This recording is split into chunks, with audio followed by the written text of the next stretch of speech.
আসসালামু আলাইকুম বোনেরা, কেমন আছেন? আজকে সহজ উপায়ে ডিম বোনা করব। সিদ্ধ করে ডিমগুলোকে আগে ছিলে নিয়েছি, এনে লবণ হলুদ মেখে নিচ্ছি, গরম তেলে ভেজে নিব। আর ডিমগুলো এরকমভাবে ফালি করে নেবেন, ভালো লাগবে, ঝোল টুল ভিতরে ঢুকে যাবে। হলুদ লবণ মাখায় নিয়েছি, ডিমের কালারটা সুন্দর হবে ভাজার পরে।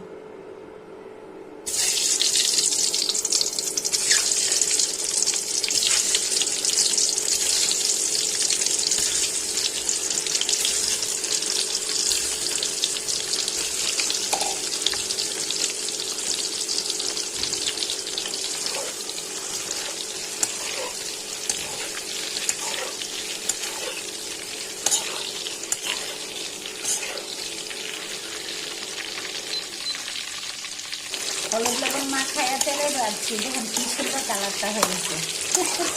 আর এখন খালি করে নিলে একটু বটি দিয়ে ডাক বা চুল দিয়ে ডাক কেটে নিলে ভিতরে লবণ টবণ ময় মশলা সব ভিতরে দিতে তো ভালো লাগে, খাওয়ার সময় স্বাদটা অন্যরকম লাগে। এই যে দেখুন, দেখছেন, এই জন্য কি সুন্দর হয়েছে। আঁচটা কমিয়ে নিয়েছি, অল্প আজে পেঁয়াজগুলো ভাজলে সুন্দর হয়।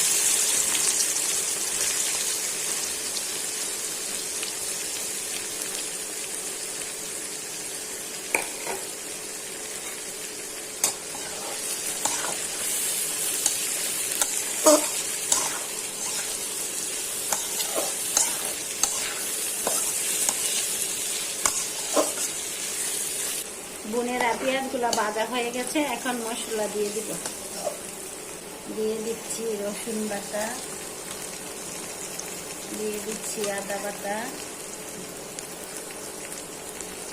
হলুদের গুঁড়া, দিয়ে দিচ্ছি মরিচ গুঁড়া, দিয়ে দিচ্ছি জিরার গুঁড়া, স্বাদ মতো লবণ, দিয়েছি হালকা জল, মশলাটা কষানোর জন্য, না হয় পুড়ে যাবে।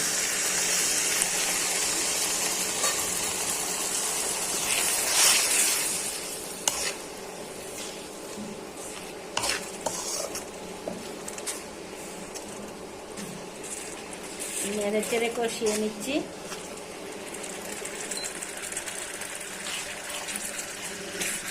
এই যে দেখেন বোনেরা, মশলা কষানো হয়ে গেছে। আগে থেকে ভেজে রাখা ডিমগুলো হলুদ মরিচ মাখায় ভাজি করছিলাম, এখন ছেড়ে দিচ্ছি কষানো মশলায়। এখন কিছুক্ষণ মশলার মধ্যে নেড়ে চেড়ে নেব। এইরকমভাবে ডিমটা ভাজি করলে পোলার সাথে খাওয়া যায়, ভাতের সাথে খাওয়া যায়, ভুনা খিচুড়ির সাথে খাওয়া যায়, সব দিক দিয়ে স্বাদ লাগে সব রকম। আর এরকম খালি করে নেবেন, তাইলে মনে করেন রসটা ভিতরে ঢুকে আরো ভালো লাগে। এরকমভাবে ভাজি করে খেয়ে দেখবেন, অন্যরকম একটা স্বাদ। ডিম ভুনাটা অল্প সময় হয়ে যায়, অনেক মজা লাগে, মজাদার সুস্বাদু একটা ডিম ভুনা হয়ে যায়।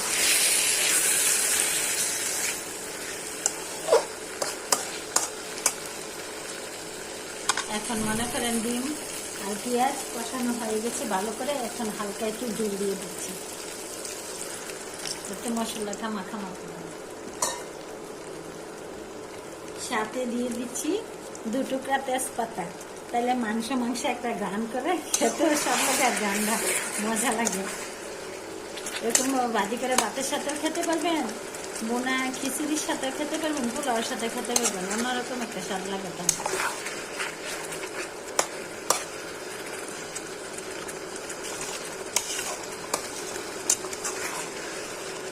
দেখুন কি সুন্দর হয়েছে। এখন বোনেরা দেখেন, ডিম বোনা তেলটা কি সুন্দর বের হয়েছে। আর এখন একটু চেখে দেখি লবণ মরিচ ঠিক মতো হয়েছে কিনা। ও, অনেক স্বাদ হয়েছে, সব কিছু ঠিক আছে, হয়ে গেল মজাদার স্বাদের ডিম বোনা। বোনেরা, ভালো থাকবেন, সুস্থ থাকবেন, আমার ভিডিওগুলো বেশি বেশি দেখবেন, শেয়ার করবেন, লাইক করবেন। আল্লাহ হাফেজ।